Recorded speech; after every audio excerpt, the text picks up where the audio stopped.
Well, to learn more about how these attacks happened and what needs to be done to try to prevent them, we're joined by cybersecurity expert and San Jose State professor Ahmad Banafa. Professor, thanks for joining us. By now, at this point, after all of these stories over the last few years about these attacks, it's kind of discouraging to think they still keep happening. Is it because we're still not aware enough to protect our systems better, or are hackers getting better at getting in, or a combination of both? Well, I mean, it's a very good point, Ken. The key thing here is the weakest link in any computer network is the human.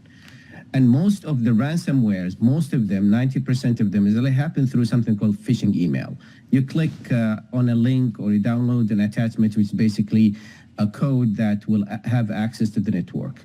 Until we educate the users and understand how significant in this one, the hackers will have, an opening. So talk about some of the other ways that they get in. You mentioned the phishing, but there's also, they use advertisements and other things. Just give us a laundry list of what things we need to be careful about.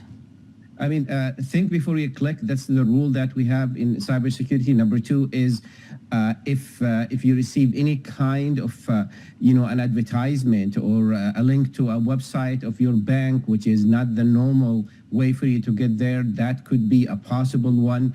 I know that the city is they did a lot of good step by, for example, imposing the two-factor authentication now to prevent the password. But the thing about it is, again, it's coming to the human factor. The training is very important for it. Don't bring in USB drives from outside, the organization and try to plug it in without checking. All of these things that will open the network to any kind of outside access, that's going to be a source for things like this. And that's something that is going to be an ongoing issue. I mean, there's no security that can prevent that from taking place. I mean, we get these FedEx or UPS emails saying that, hey, your package is here, but we need this information for you to get it. That kind of stuff. It seems legit. Everything looks good, but it's always going to be that opening. There's no security that can prevent that from happening. Well, cybersecurity is a race between the good people and the bad people. So every time we find something to protect one of those vulnerabilities or security holes, they find something else to go and try to access it. The key thing is the common sense, which is I receive text messages saying that your Amazon shipment is late, click on this one to track it. I understand that. The best thing I can do is just go to Amazon website, the official one, and check it. And the same thing going on with any kind of messages that coming to you. Just go to the original website and check if this is true or not. So, governments are affected, and then there are individuals who have seemingly fewer protections. You just said that it seems like a race between the good guys and the bad guys. Is the feeling that our governments are always playing catch up on this? Why isn't our government further ahead in protecting us from these kinds of things? No, it's a very good point, ma'am. Here's the point about it is the government, the schools, any kind of organization like this, they call them soft targets, because IT is not at the highest priority when it comes to budget or spending.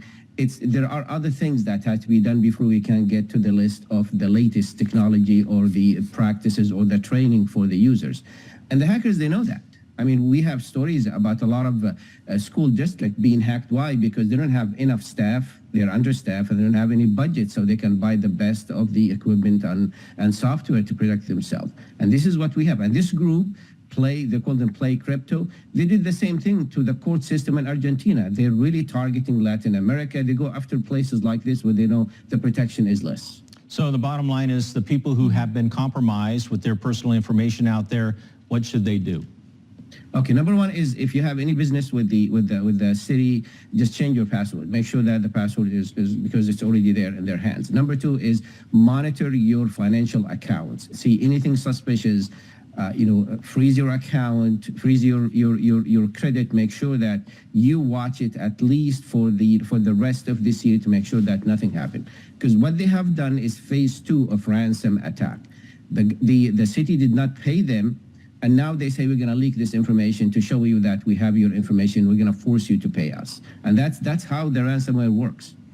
Well, Professor, it's very frightening for all of us, not just those who are dealing with the government level, but certainly as individuals. But we appreciate your recommendations and advice. And you know, we'll probably have you back again to talk more about how we can protect ourselves. Thank you. Thank you, Pam.